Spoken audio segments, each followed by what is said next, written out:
Hello dear friend, आपका स्वागत है अपने यूट्यूब चैनल ऐसे स्टडी जोन में। जैसा कि आप जानते हैं कि पैट का जो आपका एग्ज़ाम है वो 28 और 29 अक्टूबर को होने वाला है, यानी कि आपके पास बिल्कुल भी टाइम नहीं रह गया है।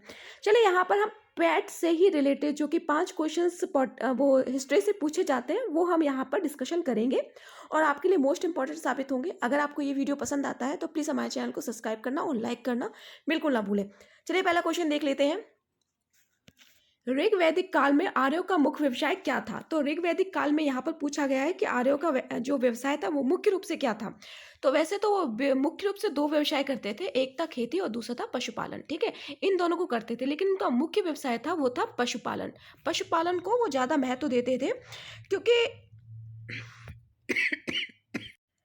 क्योंकि इस काल में ये देखा गया है कि कृषक जो थे पशुओं की वृद्धि के लिए क्या करते थे, प्रार्थना भी करते थे। और ऋग वैदिक काल में 176 बार गाय का उल्लेख मिला है, यानी कि 176 बार गाय का उल्लेख मिला है ऋग्वेदिक काल में।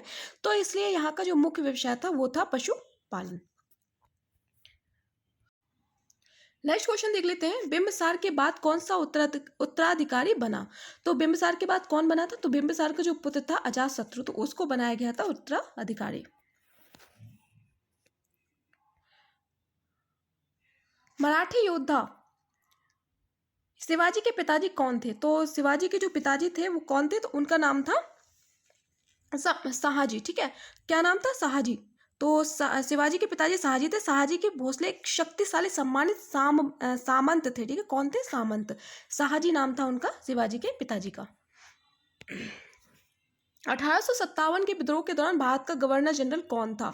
तो 1857 की क्रांति के बारे में आप सभी लोग जानते हैं कि क्यों हुई थी, किस कारणवश हुई थी। और अगर इसके गवर्नर जनरल की बात करें तो गवर्नर जनरल जो इनके थे इस टाइम के वो थे लॉर्ड कैनिंग। ठीक है, लॉर्ड कैनिंग जो गवर्नर जनरल थे। इसके साथ ही बाद में ब्रिटिश के फ्रांसीसी चुनौतियों का अंत हुआ। तो किसके कारण से हुआ था? तो वो था वॉडी वॉश का युद्ध। ठीक है, वॉडी वॉश में युद्ध में क्या था, जो फ्रांसीसी चुनौती थी अंग्रेजों के लिए, उसका वो उन्होंने अंत कर दिया था, क्योंकि वो इसमें बुरी तरीके से हार गए थे। नेक्स्ट क्वेश्चन देख लेते हैं। सिंधु घाटी शहर लोथल कहाँ स्थित था? तो सिंधु घाटी शहर लोथल की यहाँ पर बात करी जा रही है, तो वो कहाँ पर स्थित था? तो ये क्या था? ये गुजरात में स्थित था। तो गुजरात में कहाँ पर है?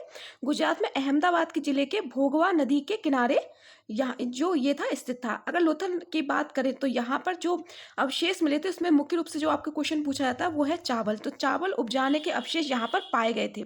ठीक है, तो चावल थे। और अगर यहाँ पर पीसने की चक्की, युगल शवाधान का साक्ष्य, पारस की मोहरें, नाव के साक्ष्य, अग्निवेदी प्रमाण, हाथी के दांत के पैमाना आदि प्राप्त हुए थे। ठीक है, ये सब प्राप्त हुआ था जो लोथल। ठीक है, लोथल में प्राप्त हुआ, जो कि गुजरात में स्थित है। पाणिनि किस विषय के प्रसिद्ध विद्वान थे? पाणिनि किस विषय के प्रसिद्ध विद्वान थे? वो थे भाषा और व्याकरण के। भाषा व्याकरण के सबश्रेष्ठ सर्व प्रमुख रचना महर्षि पाणिनि का जो सबसे प्रसिद्ध रचना थी वो थी अष्टाध्यायी। ठीक है, कौन सी रचना थी? अष्टाध्यायी। अष्टाध्यायी में 8 अध्याय और 400 सूत्र पाए गए हैं। तो भाषा और व्याकरण के प्रसिद्ध विद्वान थे पाणिनि। नेक्स्ट क्वेश्चन देख लेते हैं। चंद्रगुप्त विक्रमादित्य किस वंश से संबंधित थे?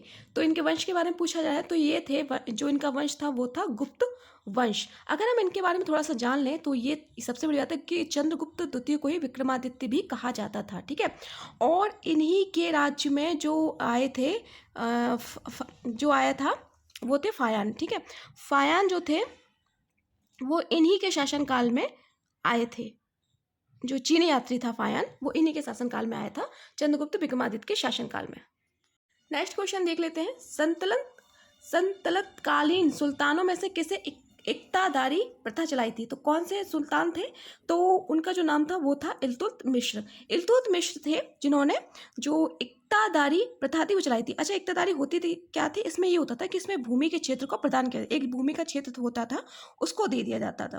तो ये जो प्रथा थी, पहले जो सामंती प्रथा थी उसको नष्ट कर और दूरस्थ प्रदेशों केंद्र को जोड़ने के लिए एकता प्रणाली का प्रयोग किया गया था। ठीक है, तो इसका जो राइट आंसर होगा वो इल्तुतमिश।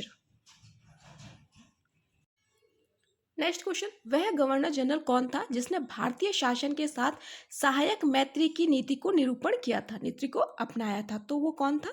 तो वो तो लॉर्ड वेलेस्ली। लॉर्ड वेलेस्ली थे जिन्होंने इस नीति को अपनाया था। और इस नीति को सबसे पहले जिस राज्य ने अपनाया था वो था हैदराबाद। हैदराबाद ने इस नीति को स्वीकार कर लिया था। इसमें क्या होता था कि इसमें जो अंग्रेज थे उनके अधीन हो जाते थे, और जो राज्यों के वैदेशिक संबंध थे वो अंग्रेजों के अधीन हो जाते थे। तो इसमें ये चीज़, तो ये सबसे बड़ी बात थी कि हैदराबाद ने सबसे पहले इस नीति को अपनाया था। तो इसका राइट आंसर होगा Lord Wellesley. Next question, Mahatma Buddha निम्न में से क्या नहीं मानते थे? तो वो निम्न में से किसको नहीं मानते थे? तो इसमें अहिंसा, ईश्वर की सत्यता, अस्तेय, अपरिग्रह, ठीक है। तो इसमें जो नहीं मानते थे वो मानते थे ईश्वर की सत्यता, मतलब वो मानते थे कि ईश्वर जो सत्य है, जो ईश्वर की सत्यता है, नहीं मानते थे। मूल रूप से ये अनिश्वरवादी थे, यानी कि ईश्वर को ना मानने वाले, क्योंकि इनमें ईश्वर के स्थान पर मानव की प्रतिष्ठा पर ज़्यादा इन्होंने बल दिया है, ठीक है। इसीलिए बहुत सारे लोग जो बौद्ध धर्म है उसको अपनाते हैं, क्योंकि इसमें ईश्वर को प्राथमिकता नहीं दी जाती है। तो यहाँ पर इसका राइट आंसर होगा ईश्वर की सत्यता को वो नहीं मानते थे। 326 ईसा पूर्व में भारत पर किसके नेतृत्व पर विदेशी आक्रमण किया गया था? भारत पर जो विदेशी आक्रमण किया था वो किया था अलेक्जेंडर ने। अलेक्जेंडर का नाम तो आप सभी ने सुना ही होगा। ये थे मेडेस्टोन, जो छत्र के फिलिप्स द्वितीय का ही पुत्र था, और सिंधु नदी पार करके भारतीय राजा पोरस के साथ इसने युद्ध किया था।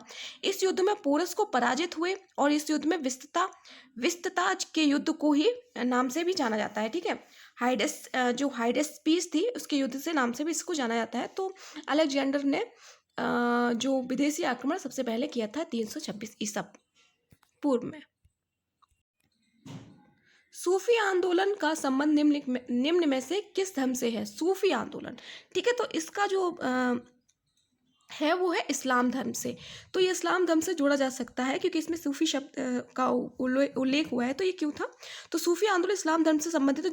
जो लोग सूफी संतों की शिष्यता ग्रहण करते थे उन्हें मुरीद कहा जाता था, ठीक है। जो लोग जो सूफी संत होते थे, उनके जो शिष्य बनते थे उनको क्या कहते थे? उनको मुरीद कहते थे। तो सूफी आंदोलन का संबंध किससे है? इस्लाम धर्म से।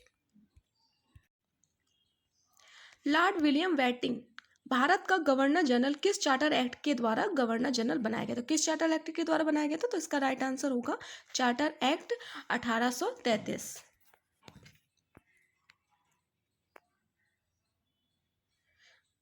ये देखिए आपके लिए मोस्ट इंपॉर्टेंट साबित हो सकता है। किस ब्रिटिश गवर्नर जनरल ने भारत में डाक टिकटों की शुरुआत की थी? डाक टिकट, ये क्वेश्चन पूछा जाता है कि सबसे पहले किसने की थी। तो इसका जो राइट आंसर होगा वो होगा लॉर्ड डलहौजी। लॉर्ड डलहौजी थे जिन्होंने सबसे पहले भारत में इन्होंने किया था टिकट, रेल, तार, इन सभी की सेवाएं इन्होंने शुरुआत की थी लॉर्ड डलहौजी ने, ठीक है। टिकट की थी, तारों की थी, और रेलवे की भी शुरुआत की थी सबसे पहले। तो इनका नाम लॉर्ड डलहौजी था। अगर आपको हमारा वीडियो पसंद आया हो तो प्लीज़ लाइक करना बिल्कुल ना भूलें।